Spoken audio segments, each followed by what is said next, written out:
Ito po sa Manay Mindanao, ang ating i-vlog ngayon yung naggawa ng folding bed na ligon kayo nga folding bed na sa Ikulan, kilid na sa kining entrance.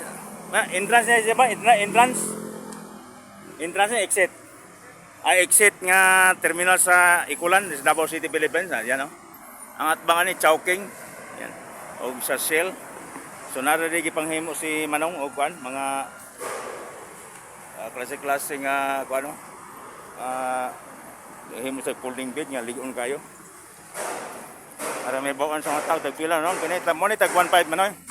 Tag 15. Ito tag 15 no.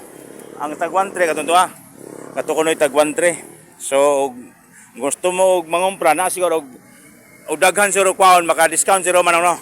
Udahan kwaon. O sa ato pa na kay discount.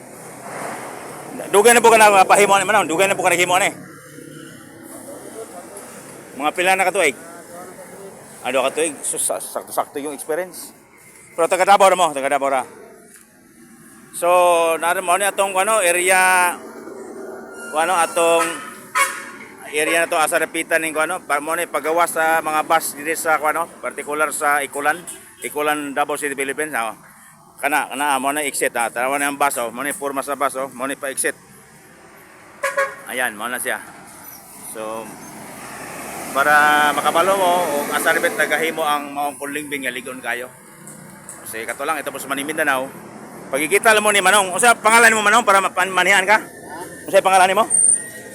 Alam ko po Francisco. Francisco, si Manong Francisco. Ilado siya dire. So mangutana lang kay Manong Francisco para kini nga vlog para makabenefit po si Manong. Makita ko lang si Manong Francisco, mao gyud yung palitan o makani mo sa exit sa Davao Ikulan Terminal. Mao lang to atong vlog ngayon no. Ito po sa Manay Mindanao. Ayan. Thank you once again Manay Mindanao. God bless you all. Bye bye.